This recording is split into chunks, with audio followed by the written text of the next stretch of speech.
दोस्तों आज की हमारी स्टोरी का टाइटल है द वाइज फार्मर, जहाँ वाइज का मतलब होता है चालाक बुद्धिमान और फार्मर का मतलब होता है किसान। तो हमारी स्टोरी का टाइटल हुआ चालाक किसान।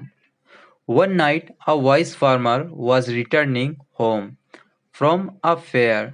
वन नाइट यानी एक रात, अ वाइज फार्मर एक बुद्धिमान किसान, वॉज रिटर्निंग होम यानी घर लौट रहा था, फ्रॉम अ फेयर। फेयर का मतलब होता है मेला, जो कि मेले से घर लौट रहा था। दोस्तों जो फेयर है, फेयर के और भी अलग अलग मतलब होते हैं, लेकिन यहाँ पे हमारा जो है फेयर का मतलब मेला ही होगा।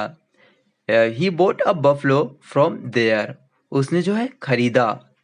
बाय मतलब होता है खरीदना, उसकी सेकेंड फॉर्म होती है बोट यानी खरीदा।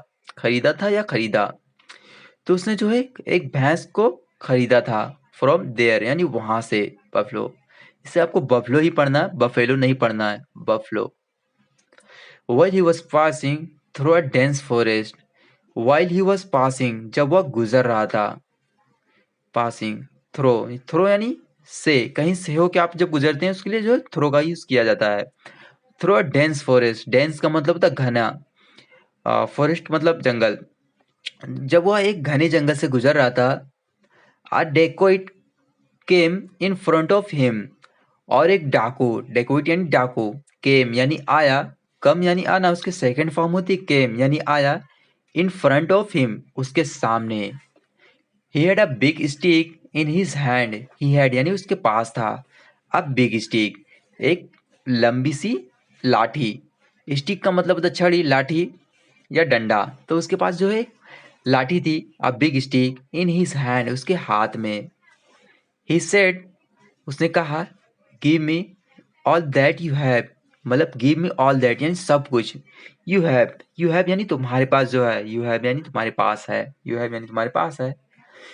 Give me all that you have, जो कुछ तुम्हारे पास है सब मुझे दे दो, give me all that.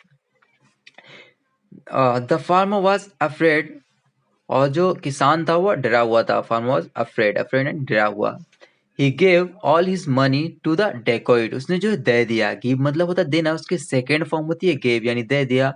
All his money यानी अपने सभी पैसे, टू द डेकोइट, डेकोइट को उसने जो पूरे पैसे दे दिए। दोस्तों आप यहाँ पे जब देखें give me all that you have, यहाँ पे डबल इन्वर्टेड कॉमा लगा है। डबल इन्वर्टेड कॉमा का इस्तेमाल उस जगह किया जाता है जैसे किसी बात को जो है बिना बदलाव किए किसी कहानी में लिखा जाता है या कहीं पर लिखा जाता है, उसके लिए जो है डबल इन्वर्टेड कॉमा का इस्तेमाल किया जाता है। मतलब उस बात को जैसे कहा गया है उस बात को उसी ही प्रकार लिखा जाता है, उसमें कोई बदलाव नहीं किया जाता है। देन द डेकोइट सेड, तब डाकू ने कहा, give me the buffalo too, give me यानी मुझे दे दो, द बफलो टू भैंस भी मुझे दे दो, टू यानी भी।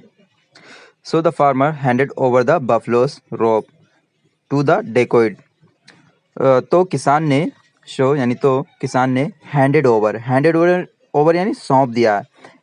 हैंड ओवर मतलब होता है किसी को कोई चीज़ दे देना, सौंप देना, और उसकी सेकंड फॉर्म होती है हैंडेड ओवर यानी सौंप दिया। द बफलोस रोप यानी भैंस की रस्सी जो है उसने डाकू को दे दी। देन द फार्मर सेड, तब किसान ने कहा, आई हैव गिवन यू, मैंने तुम्हें दे दिया है। आई हैव गिवन यू, मैंने तुम्हें दे दिया है। एवरीथिंग यानी सब कुछ। व्हाट आई हैड, जो कुछ मेरे पास था। व्हाट आई हैड, जो कुछ मेरे पास था। Please give me your stick, कृपया गिव मी यानी मुझे दे दें, योर स्टिक अपनी लाठी जो है वो आप मुझे दे दें।